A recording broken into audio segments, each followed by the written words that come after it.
அனைவருக்கும் வணக்கம். சற்றம் கிடைத்த முக்கிய அறிவிப்பின்படி தமிழகத்தில் நாளை நாட்கள் ஆகஸ்ட் மாதம் 31ஆம் தேதி 5க்கும் மேற்பட்ட மாவட்டங்கள் கட்டாயம் கனமழை பெய்யக்கூடும் அறிவிக்கப்பட்டனர். அதன்படி எந்த மாவட்டங்கள் கனமழை பெய்யக்கூடும் என்பது தற்போது பார்க்கலாம். வீடியோ ஸ்கிப் பண்ணாமல் கடைசி வரைக்கும் பாருங்க.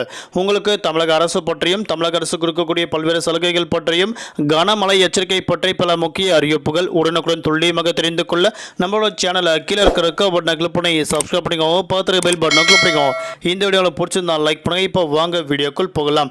தமிழகத்தில் குறிப்பாக செப்டம்பர் மாதம் 5ஆம் தேதி வரை பரவலாக மழை பெய்யக்கூடும் என தற்போது சென்னை வானிலை ஆய்வு முக்கிய அறிவிப்பு ஒன்று கொடுக்கப்பட்டனர். தமிழக பகுதியில் மேல் நிலவும் வளிமண்டல கீழடுக்கு சுழற்சியின் காரணமாக தமிழகத்தில் கட்டாயம் மழையின் தாக்கம் நீடிக்கும் என அறிவிக்கப்பட்டனர். அதன்படி இன்றைய நாட்கள் 5க்கும் மேற்பட்ட மாவட்டங்கள் கனமழை கொட்டி தீர்த்துள்ளது. நாளை நாட்கள் ஆகஸ்ட் மாதம் 31ஆம் தேதி தமிழ்நாடு புதுவை காரைக்கால் பகுதியில் ஆங்காங்கே கனமழையும் குறிப்பிட்ட பகுதிகளுக்கு மட்டும் மிதமான மழை பெய்யக்கூடும். அதன்படி தஞ்சாவூர், திருவாரூர், நாகப்பட்டினம், மயிலாடுதுறை, புதுக்கோட்டை, கடலூர், விழுப்புரம், அரியலூர், பெரம்பலூர், கள்ளக்குறிச்சி, திருச்சிராப்பள்ளி, சேலம், தருமபுரி, நாமக்கல், ஈரோடு, நீலகிரி ஆகிய மாவட்டங்கள், புதுவை காரைக்கால் ஆகிய பகுதியில் நாளை நாட்கள் கட்டாயம் கனமழையும் குறிப்பிட்ட பகுதிகளுக்கு மட்டும் மிதமான மழை பெய்யக்கூடும் என அறிவிக்கப்பட்டனர்.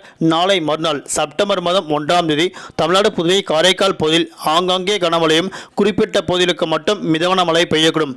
அதன்படி நாளை மறுநாள் மழை பெய்யக்கூடிய மாவட்டங்கள் கடலூர், விழுப்புரம், செங்கல்பட்டு, காஞ்சிபுரம், ராணிப்பேட்டை, வேலூர், திருப்பத்தூர், திருவண்ணாமலை மற்றும் கள்ளக்குறிச்சி ஆகிய மாவட்டங்கள் நாளை மறுநாள் மழை பெய்ய வாய்ப்புள்ளதாக அறிவிக்கப்பட்டனர். அதன்படி தமிழகத்தில் செப்டம்பர் மாதம் 5ஆம் தேதி வரை தமிழ்நாடு புதுவை காரைக்கால் ஆகிய பகுதியில் குறிப்பிட்ட பகுதிகளுக்கு மட்டும் மிதமான மழை பெய்யக்கூடும் அறிவிக்கப்பட்டனர்.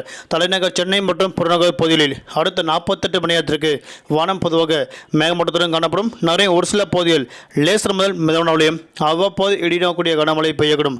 அதிகபட்ச வெப்பநிலையாக 36 முதல் குறைந்தபட்ச வெப்பநிலையாக 27 டிகிரி செல்சியஸ் வரை இருக்கக்கூடும் தற்போது அறிவிக்கப்பட்டனர்.